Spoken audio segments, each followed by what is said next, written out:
Welcome to Top 5, a show where we count things down from number 5 all the way to number 1. And this week, we're returning to a topic that you all love so much.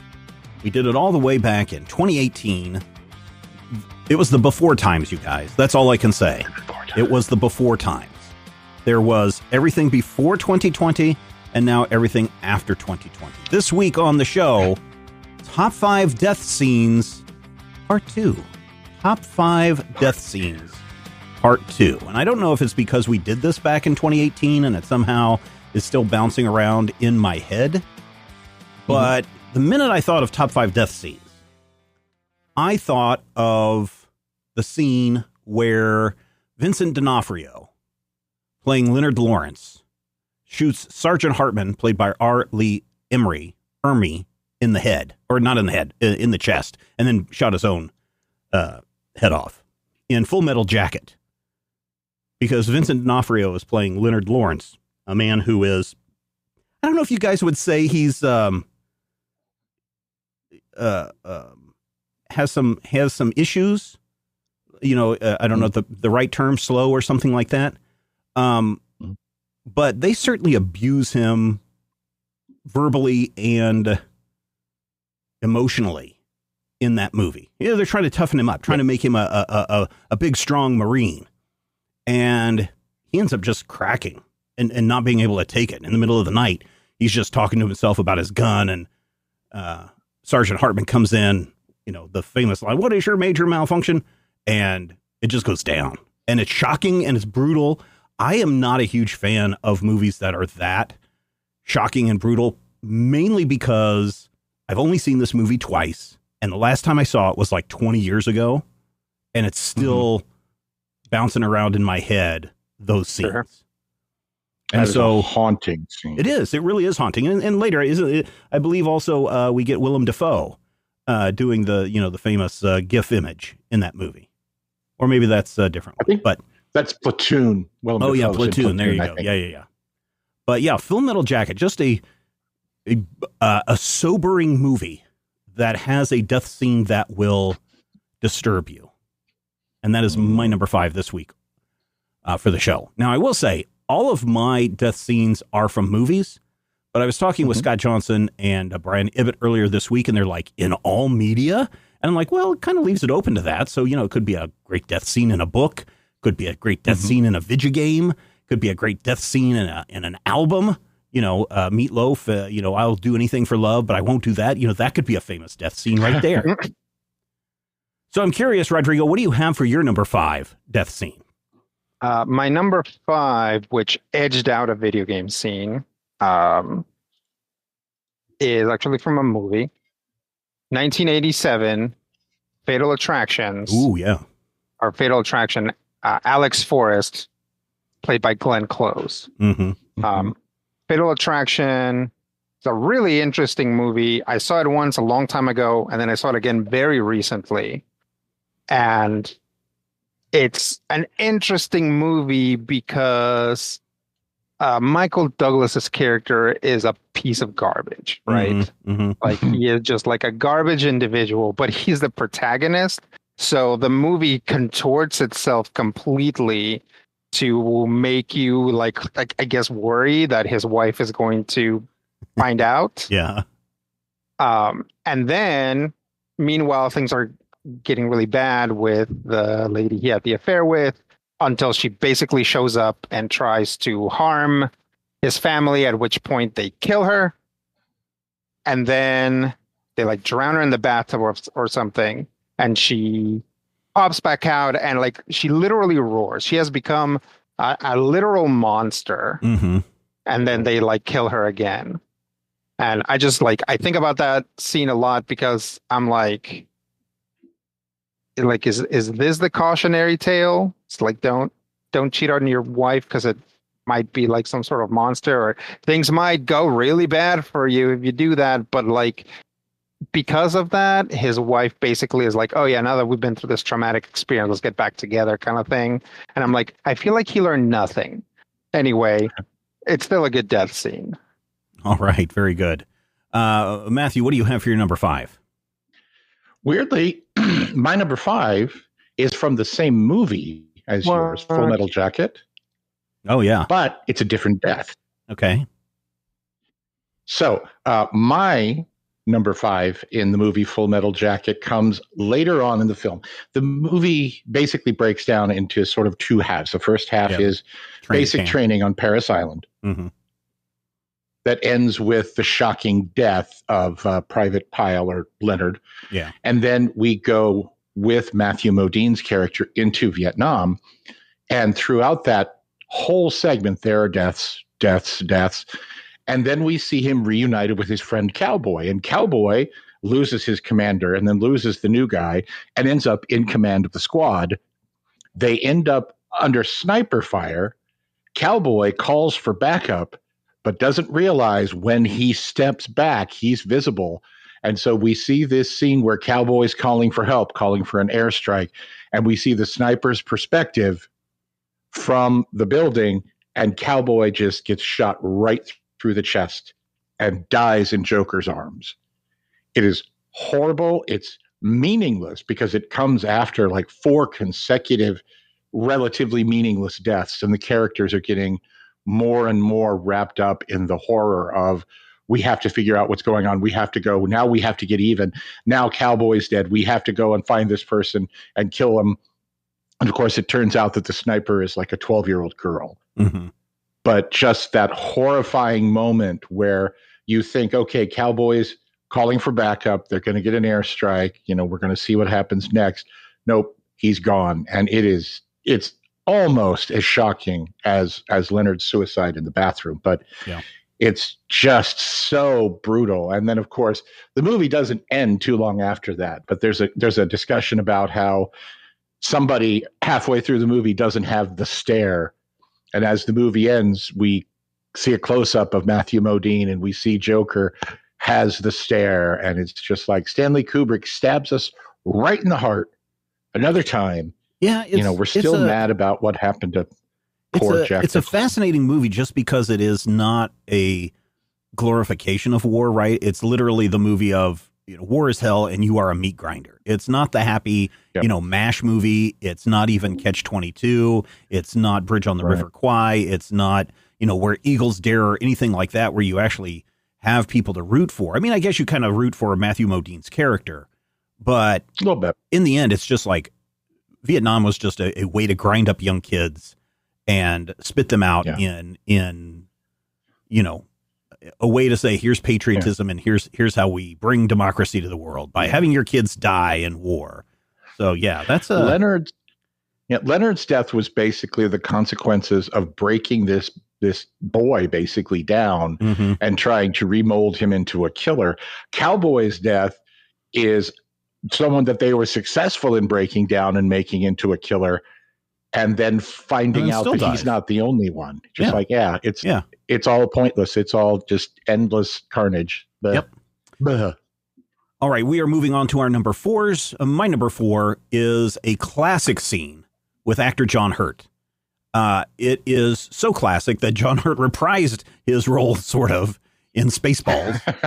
But it has also been done time and time and time again. Anytime we are talking about an alien face hugger that grabs your face and then they pull it off of you and you seem to be okay, guess what? That face hugger has planted an egg inside your body, and it's only a matter of time before you're eating dinner with your friends and laughing, and then all of a sudden, oh, I got a little heartburn. Oh, what kind of spaghetti sauce? Hello, my baby. What kind of spaghetti sauce did you use? And then all of a sudden, you're lying in your own bowels and blood and a viscera as a little baby alien bursts its way out of your chest, killing its host, right? And just screaming, and everyone around has no idea what's going on. John Hurt knew what was going on in the scene. You see some reports say, well, John Hurt never knew what was going on. No, he knew exactly what was going on. It's the rest of the cast that didn't realize how much blood was going to be shooting everywhere. So when you see everybody reacting to all the blood flying in their faces and all over the set, they're real, like, what the heck is going on here? But that chest burster scene from the first Alien movie is fantastic just from a horror standpoint, right? You think that once they got the face hugger off, that everything's going to be fine. And then it just goes everything from that point on just goes downhill.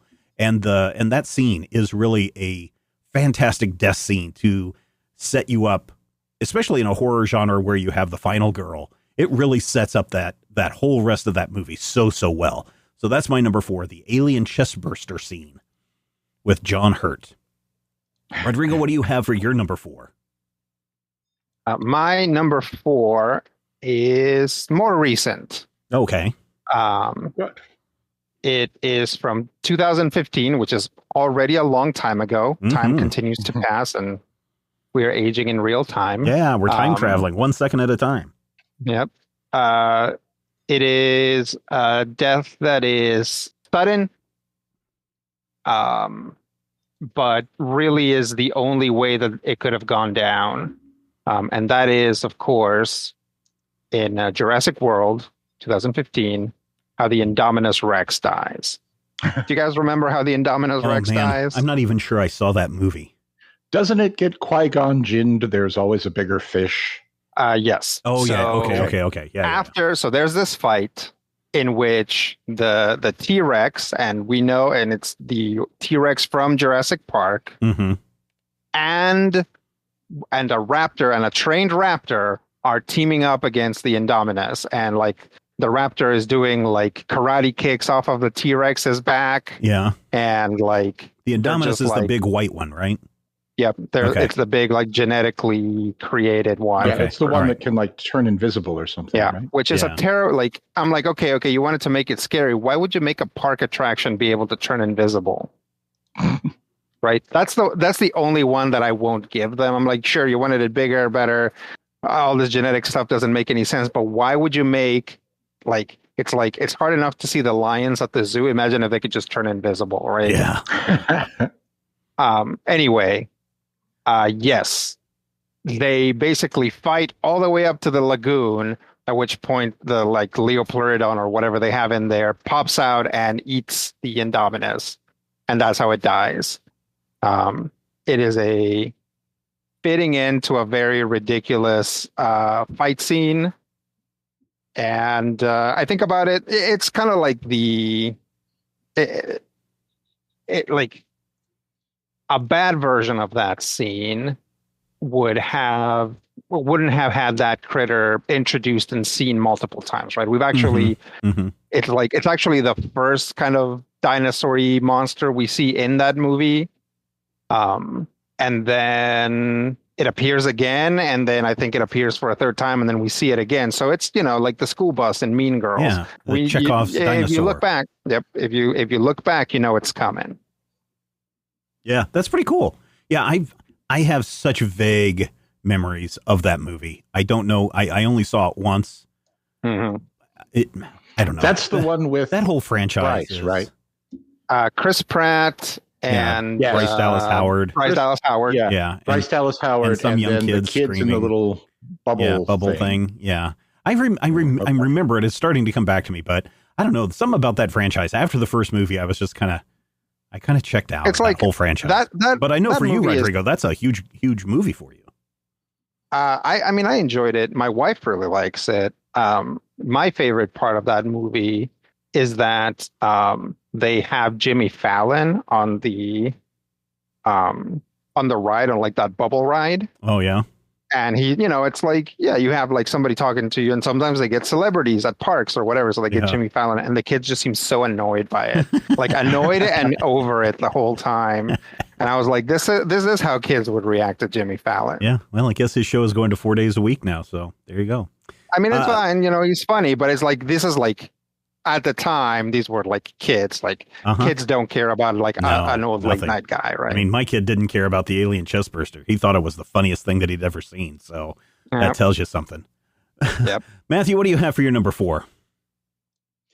My number 4 is maybe one of the most shocking deaths. And I did kind of take the Brian and Scott theory of in all media, because I had like 9 or 10 really great movie examples. And then I'm like, oh, then I forgot about this, and I forgot about my number 1, and I forgot about this. So my number 4 is actually a death in, shockingly, a Stephen King story. No. And you may say to me, don't people die in every Stephen King story? Don't people die in every Stephen King story? That's true, Stephen. Well played. Good thought. Thank you for chiming in. No problem. Done. Always here to help you out. Christine starts with a guy dying. And, The Shining starts with a guy dying. But The Long Walk, my number 4, starts with a guy not dying. In fact, trying really hard not to die, because in The Long Walk, there are 100 kids. Each one of them has been selected randomly from across the United States, all 56 states. That's important. And in this weird future dystopian crapsack world, they're going to walk. Now, the Long Walk starts in Maine, and the longest walk ever got all the way to Massachusetts. And we don't know what the Long Walk is about. And about 12 miles in, a kid breaks the minimum speed of 4 miles per hour, and he gets a warning. And then he gets a second warning. And then, as a reader, you're like, oh, man, he's going to get 3 warnings. He's going to get disqualified. And then the guns ring out, and he's dead. And you say, oh, is that the shocking death? No. There are 100 kids on that road, 99 of them left. And as the story goes on, we find out that this is a walk to the death. And as the story breaks down, our protagonist, Ray, starts befriending people and honestly, enemyizing people, whatever the word would be, the opposite of befriending, behatreding. And as it goes along, we see these characters, we kind of get in their heads, and it's really great because Stephen King is great as, here's this random character and you're in her head. And then, oh, by the way, they die. So this whole story is that, but the most shocking death of all doesn't come until the very end. Now, I'm not going to tell you what it is. You're going to have to go look it up and read it. And very important, when you go looking for this one, it may be listed under Stephen King. It may be easier to find under Richard Bachman. Bachman, yeah. Which was, it's a Bachman book. Four Seasons? Is that the book that it was in? No, this was its own book. Oh, standalone book. Re-released it was re-released as part of the Bachman books with The Running Man. Yeah, and Roadwork and Rage. And by the way, if you get a chance, Rage is also one to avoid. Even Stephen King says that. Even Stephen King says Rage was probably something he probably shouldn't have released. Rage is a story that I had a great deal of affection for when I was 19. And now that I'm an adult, I look back and go, I can still see what's wonderful about that story. Somebody should have gotten me therapy when I said I liked that book. You also weren't, when you were 19, you also weren't 19, or what is it, 2001, whatever year that was. Or no, 97, yeah. 97. It wasn't 1997. 97, yeah. Yeah, so. Just like, but it was, you get to the end of The Long Walk and you'll be like, oh, that's the most shocking death of all. They're actually making a movie of it right now. And apparently it has Mark Hamill in it. And I saw just a scene the other day and I was like, Mark Hamill's in this movie. I'm going to see this movie. The end. All right, ladies and gentlemen, we are now into our number 3. My number 3, not the remake. A lot of people are going to scream bees, but no, the original The Wicker Man is so good. It is so weird. It is so British. It is so antithetical to everything that was going on in the United States, right? Where this guy who's a police officer, he flies out to this remote island and he's trying to figure out what's going on. Somebody said that there's a girl that's missing. He meets the big poobah of the island, and it's on this part of the island where it gets a lot of the Gulf Stream waters coming in. So sometimes it's very tropical and it's very warm, and all the people in town are acting very weird. And suddenly by the end of the movie, he realizes that they're all in a cult, and they use this call for help to draw somebody out each year so that they can be the sacrifice to the Wicker Man. And when Neil Howell is led up and sees that he is going to be the sacrifice, he starts freaking out. They put him inside the Wicker Man, and then they light the Wicker Man on fire. And poor Edward Woodward, I believe is his name. Yeah, the Equalizer. He never acted again because they burned him alive in that Wicker Man movie. He's just screaming, no, please stop, no. And the Wicker Man. It is, don't ever go to England, ladies and gentlemen. Especially if you get a message that says, help, my friend needs help. Please come to England. They're just going to burn you alive over there. I'm not being once, but held twice. in a Wicker Man factory. Yes. Yeah, The Equalizer versus Dracula is what Otter used to call that movie. Oh, yeah. Movie. Yeah, because what's his face? Christopher Lee plays the leader, spooky man. Yeah. It's a, and he's creepy. I have watched both movies back to back, both the Edward Woodward and the Nicolas Cage version. And I really do like the Woodward version better. I like the original better.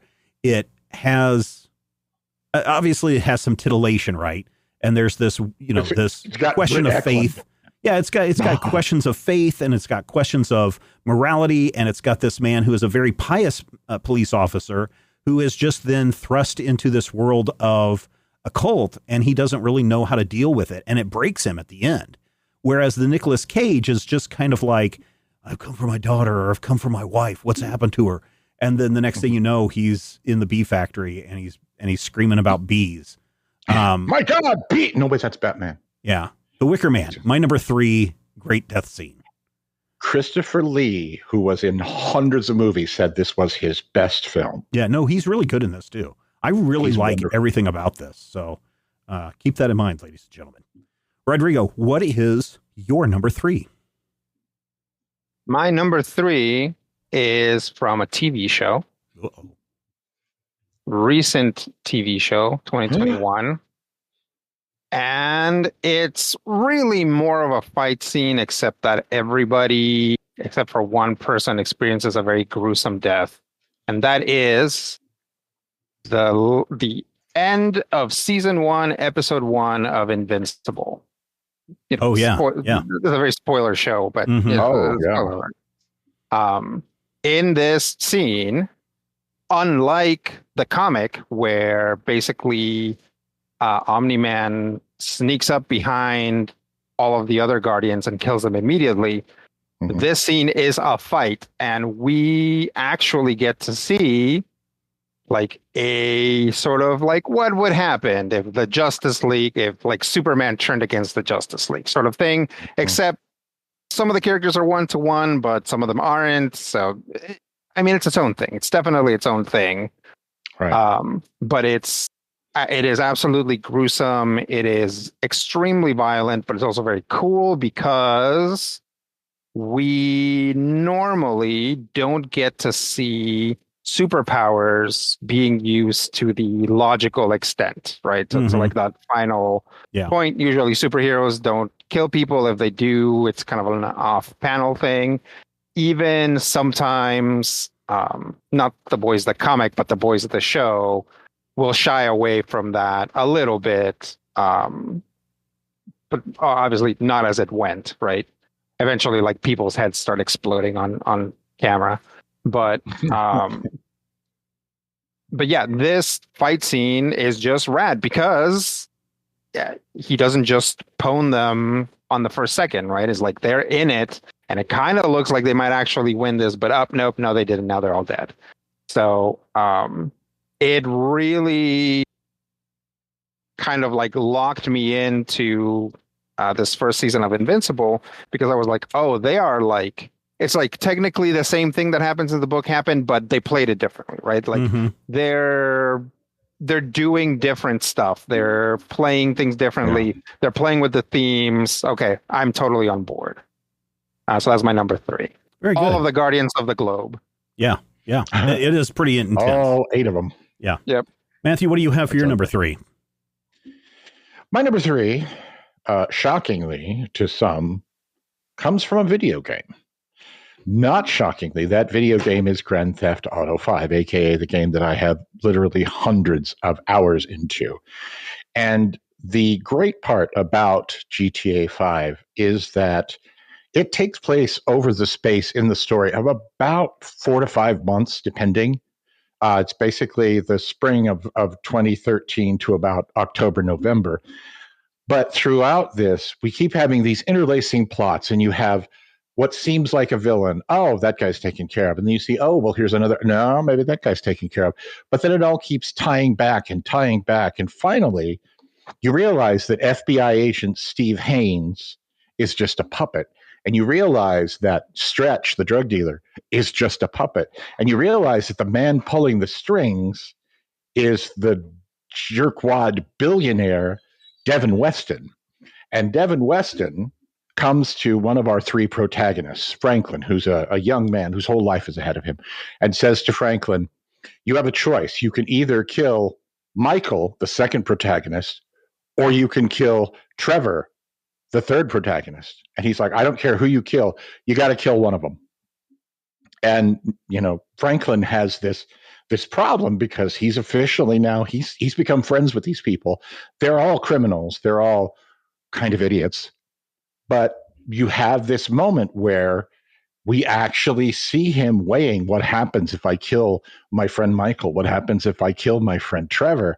And finally, we come to a point where Michael and Trevor and Franklin put their cards on the table. And Frank says, look, Devin Weston wants me to kill one or the other of you. And so the boys decide, well, we need to take care of all of our problems. So they all go out and each of them kills one of the other one's foes. And they gather on the cliff outside of Los Angeles or Los Santos. And Trevor shows up with Devin Weston's classic car. And in the trunk is Devin Weston. And the boys open the trunk and they're talking to him. And Devin's like, what are you doing? What are you doing? And Franklin's like, my bad, homie. I picked C. Oh, no. So they slam the trunk. They push him off the cliff. The car falls into the ocean, explodes. Devin Weston dies horribly. And our three protagonists are free to go on their criminal lives and do whatever it is they need to do. And they're finally on the same page because that main antagonist is taken care of. Now, those are 11-year-old spoilers. You've probably, if you've played Grand Theft Auto 5, you probably knew that was going to happen. If you've never played Grand Theft Auto 5, I think you should wait because 6 is coming out in a year. But just the way, if you make the right choices in the game and get the good ending that allows you to pick C, the way it all dovetails together is so satisfying because Devin sucks. And sometimes, it's fun to see a billionaire get his just desserts. Yeah. Very good. Yeah. All right. My number 2 is a classic. It is a classic tale of betrayal, a classic tale of revenge, a classic tale of a one good guy amidst a sea of villainy who eventually succumbs to that villainy. But one of the things that leads Michael Corleone to the dark side is the death of his brother, Sonny. So I don't know if you guys know this, but at one point, Sonny is betrayed, and he is in a car with, a driver who is supposedly a good friend of the family. He's also working with the rival mob, and they're out in somewhere in New York where there's a lot of weeds and things growing everywhere, almost nothing. And they pull up to a toll booth, and the driver gets out and runs away. And all of a sudden, Sonny Corleone knows that his time has come as gangsters pop up from the toll booth and they just lay into the car with gun after gun after gun after gun. And just James Caan just has his body just mutilated on screen. It is maybe in hindsight a little silly, right?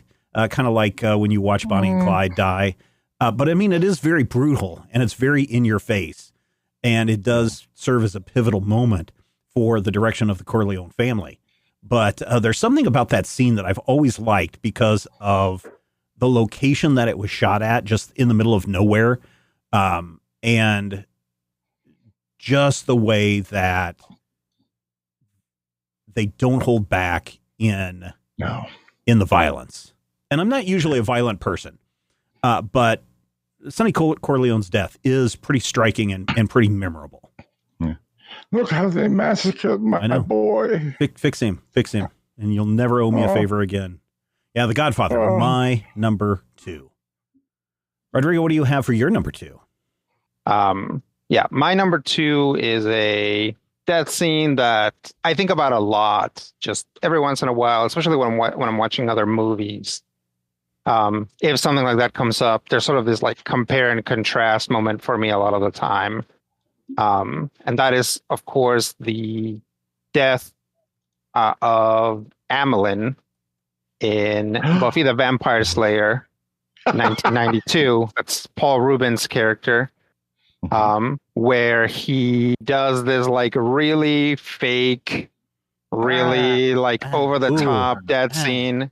It's like but that's the thing, right? So it's interesting because sometimes when you see overdone death scenes, right? Even ones that aren't meant to be overdone, but just come across that way, people are like, blah. And even when people make fun of those things, they like overdo that. But he's like not even overdoing it that much. It just seems like it seems like somebody kicked him in the shin really hard. Yeah. The way that he's reacting, right?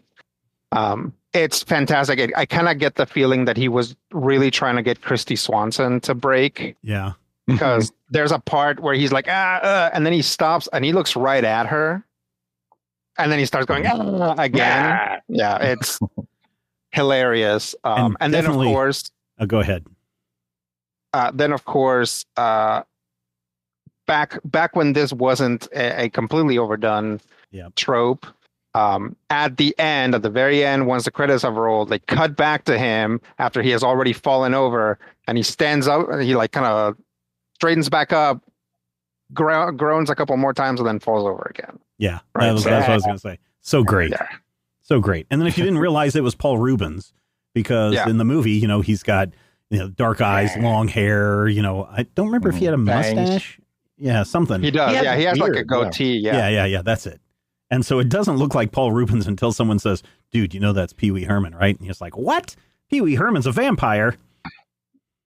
Yeah, that's the thing. It's like, yeah, totally. This movie got a lot of current and future names. I mean, Donald Sutherland's in it, Rutger Hauer's in it.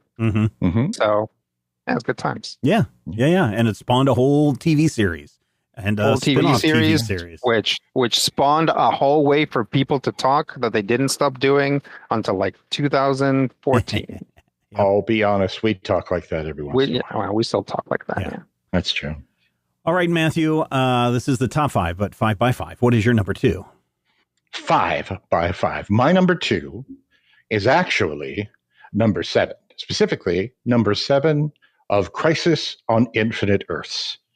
Now, the Crisis on Infinite Earths storyline was a giant, ongoing, year-long, crazy mess at DC Comics where they were trying to eliminate the idea of multiple Earths by creating this creature called the Anti-Monitor, who wanted to destroy all realities. And his counterpart, the Monitor, wanting to do what he could to maintain realities. And they ended up finally only being able to maintain 5. But we get to issue 7 of 12, and issue 7 of 12 actually has what really feels like the final boss fight, where the most powerful heroes travel into the Anti-Monitor's anti-dimension. It's antimatter, which means it doesn't matter. But more importantly, we find that Superman can be hurt. Early on in the issue, the Golden Age Superman, the most powerful superhero ever created, gets a bloody nose, gets his face bashed by this strange creature. And so the fight is much more desperate than you'd expect. There are 2 Supermen in play, Earth 1 and Earth 2. And so they start battling and fighting. Captain Atom is here, Dr. Light, all of the major players. And the Martian Manhunter and Captain Marvel are taken down, and Superman is down, and the Anti-Monitor says, I shall now kill Superman, and you will all be together in eternity. And Supergirl, Kara Zor-El, says, you're not going to kill him. I won't allow it. And she literally smashes the Anti-Monitor to bits. She punches and punches. She's just unstoppable, slamming into this creature who's literally nearly killing the most powerful superhero ever. And she will not stop. And she tells them, everybody get out of here. Dr. Light, get Superman out of here. And she fights and tears the Anti-Monitor to pieces. And the last thing that happens is she turns and she makes that mistake, that one mistake that Orpheus made in the underworld. She turns to make sure her cousin is okay, and the Anti-Monitor hits her full blast with antimatter. Now, she is destroyed him. He is now a disembodied energy field, literally for the rest of the crossover, pretty much. But Supergirl dies. She dies in Superman's arms. And here's the thing. I know today, and honestly, I think I knew in 86, that this was a decision made for entirely housekeeping purposes. They wanted to kill Supergirl because they felt there were too many characters. They were relaunching Superman with a new writer and a big new splashy blobbity blue, and they didn't want somebody else wearing the S and quote unquote watering down the brand. But the death that we get ends up being utterly amazing. It's just incredible. And this is an issue before we see the death of the Silver Age Flash, which to me isn't quite as powerful. I think partly because it comes right after. But seeing Supergirl going all out, seeing a Kryptonian refusing to hold back, a Kryptonian who is just, Superman always has this I will not kill. Seeing a Kryptonian going all out because her friends and family are in danger is really one of those rare moments in comics where you kind of feel like you get the scale of superpowers, and then you get the realization that the scale of superpowers goes even higher than Supergirl. It's mind-blowing. And having read this when I was 15, 16, it is just imprinted on my mind. That panel where you just see a massive sound effect that goes throom. And of course, you know, Kara falls and her last words are, "You taught me to be brave. Don't cry. I love you."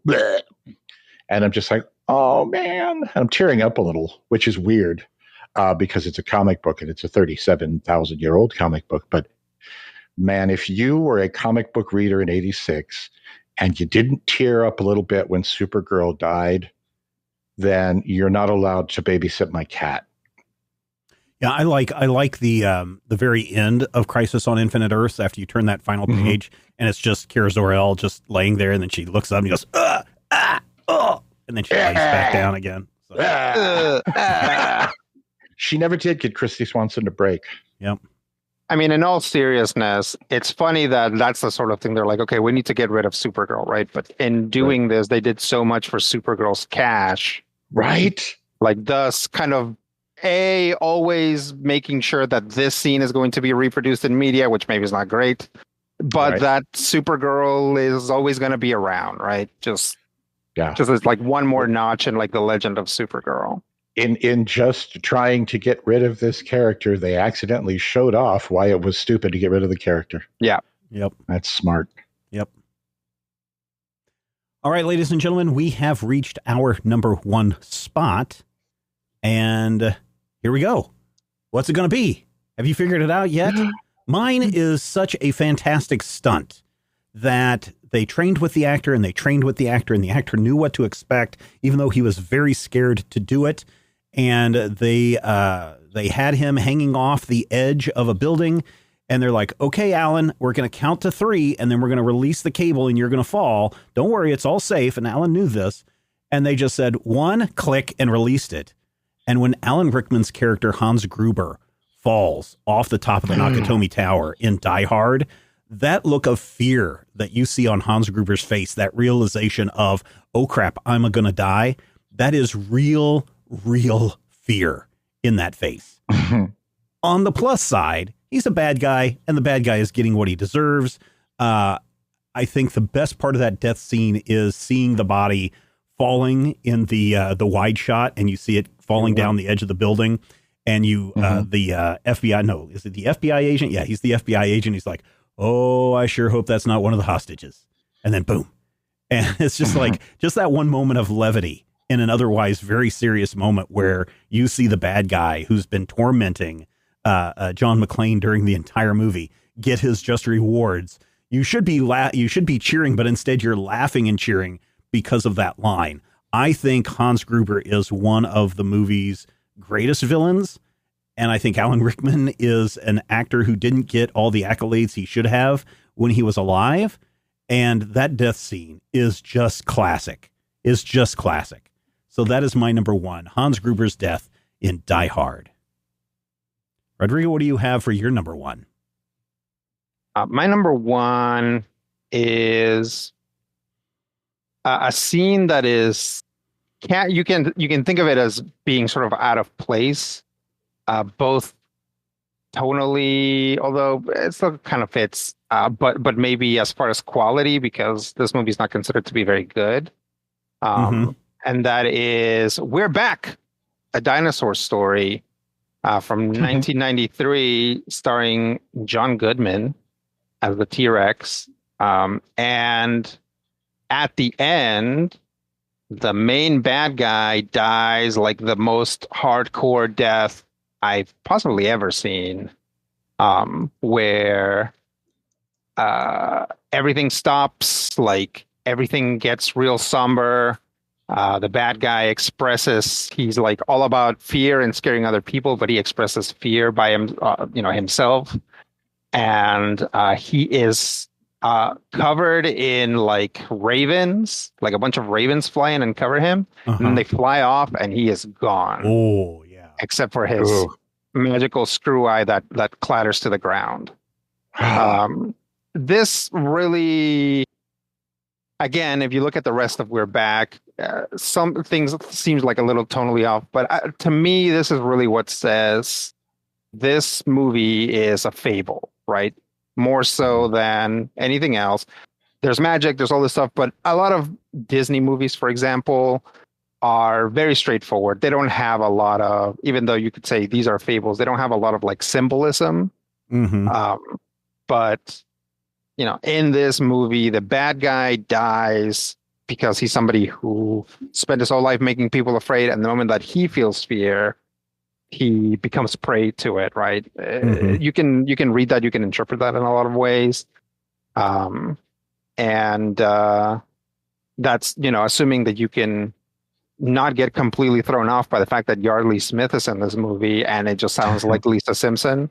Because this came out in 93, back when like potentially there could have been something besides a complete Simpson like 30-year dominion.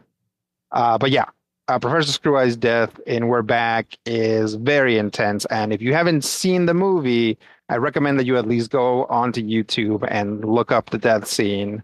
But it does make an otherwise kind of bland kids movie sort of worthwhile. Very cool. Matthew, you have number one. What's it going to be? I have number one, and you're going to say, what's my number one? Oh, you didn't say. It was supposed to be Rodrigo's turn. Number one, sorry. That's okay. So, in keeping with my tendency to go from different genres and different types of stories and different media, I have chosen for my number one a death from television. But more importantly, it is the death of a character that we have seen die no fewer than 15 times. Wait, 1, 2, 3, 4, 5, 6, 7, 8, 9, yes, okay. Yes, it is the death of the Fifth Doctor in 1986, I believe, in the, I say pages, but in the film, television-y thingy of Doctor Who. So the thing that you need to know about the Fifth Doctor is, 1, he's the best Doctor. 2, he lost the first companion in story since 1965. So the third, fourth, and second Doctors did not actually have anyone officially die during the television series. It's important to note that you may say to me, how many total companions are there canonically? 1, there's no such thing as canon in Doctor Who. And 2, probably 300, 400, 500. Most of them are from London. We don't know why. But Adric had died while traveling with the Fifth Doctor, after traveling with the Fourth and the Fifth. And the Doctor was really affected by that death. So much so that when it came to a point where he and his latest companion, Perry, were exposed to poison gases, and they only had enough antidote for one person, the Fifth Doctor chose to save Perry's life and die himself. And keep in mind, this is the Fifth Doctor. So we've seen him regenerate at this point 4 times. We've seen him regenerate And he says, this feels different. And this is a point where, a lot of the things that you and I know about the Doctor in 2024 were not necessarily in play in 1986. So when the Doctor fell down in the caves of Androzani and was like, oh no, I'm going to die, and starts hallucinating his friends and his enemies yelling at him, I was thinking, oh my gosh, the show's over. He's dying. Everything's, going to be terrible. And oh man, there aren't going to be any more Doctor Who's. Now, I thought this foolishly because I saw it a year and a half later and probably should have known better. But it was the 80s. We didn't have the internet then. The fifth Doctor dies, just falls down, dies. And of course, he does get up. He gets up as the sixth Doctor, which, that right there, you have to say to yourself, is that his punishment? But just seeing him sacrifice his own life. Previous Doctors had died for weird reasons. The fourth Doctor fell from a telescope. The third Doctor was bitten by giant spiders. The second Doctor, we're not entirely sure what happened. We think that the Time Lords forced him to regenerate. They're not entirely sure when. Talk to me about the season 6B theory. And of course, the first Doctor just got old and fell down.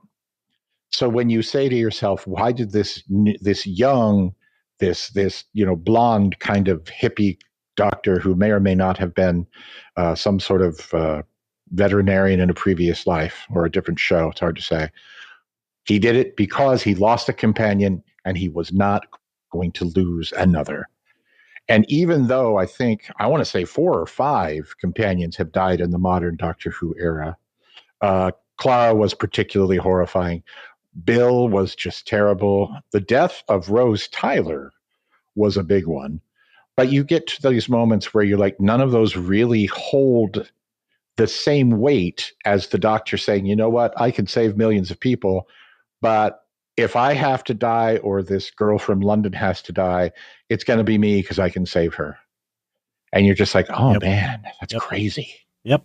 Crazy times. Mm-hmm. So there you go, ladies and gentlemen, our top 5. I've got a couple of also rants. One of them, Rodrigo triggered when he said, the dinosaur story, the dinosaur TV show, right? Isn't that a great death where instead of going out with a bang or going out with blood and guts splattering everywhere, the world just gets colder and colder and colder. And everyone's like, it's going to be okay, isn't it? And it's like, go to sleep, little child. I'm Howard Hand Up Me. Good and night. Then the other great death is the death of everyone on the planet Earth in Hitchhiker's Guide to the Galaxy, when the entire planet has to be blown up to make way for a hyperspace bypass. Because, you've got to have bypasses. Oh, I thought that you would definitely hit one of my also rans in movies. Yeah. That moment where they're on the roof and Indiana Jones is like, oh no. And then Rutger Hauer is like, I've seen things you can never imagine. I did that one in 2018. So if you go back to the very first top 5 death scenes, that was the number 1 was Blade Runner there. And so I wanted to make sure I didn't have any sequel, duplicates. Yeah, my wife wanted to make sure that I brought up HAL 9000. Oh yeah. Yeah. As he's being turned off. Yep. Have you guys seen the movie Promising Young Woman? No. But I've heard a lot of stuff about it. There is a death scene in that movie that is so horrifying. It changes everything that you know about the movie, but it's also why the movie has kind of a bittersweet, vaguely upbeat ending. It's horrifying. And the only thing worse than that is, have you seen Hereditary? Yes. I haven't. I've got it, and I started watching it, and then it got to some part that I was like, oh, this is creeping me out. I'm not going to watch this right now. Yeah, the younger sister in Hereditary, spoilers, does die. If you get to that scene, Stephen, you will never be the same. Yeah, Ari Aster owes me money for the therapy. Here were my original. These were the top 5s from the last time we did it. Melty Faces in Raiders of the Lost Ark, Obi-Wan Kenobi in Star Wars Episode 4, Psycho, the Janet Leigh killing, Roy Batty was my number 2 from Blade, and then Bambi's mother was my number 1. Oh, that's just mean. Yeah. Well, I mean, we talked about this in 2018. I don't remember. No, I only put my stuff down. So you guys have to keep track of your own stuff. So, ladies and gentlemen, what do you have for your top 5 death scenes? What you can do is head over to the Major Spoilers Discord. You can join the Discord server absolutely free. And in this day and age, in this economy, free, you take advantage of it. So head over to the Major Spoilers Discord, join for free, jump into the top 5 channel, and share your top 5 favorite death scenes. Why? Because everybody loves a list. We will talk with you soon. Top 5 is a production of Major Spoilers Entertainment, LLC, and is produced by me, Steven Schleicher. If you have any suggestions or ideas for future Top 5 topics, make sure you head over to our Discord server. Share your thoughts there.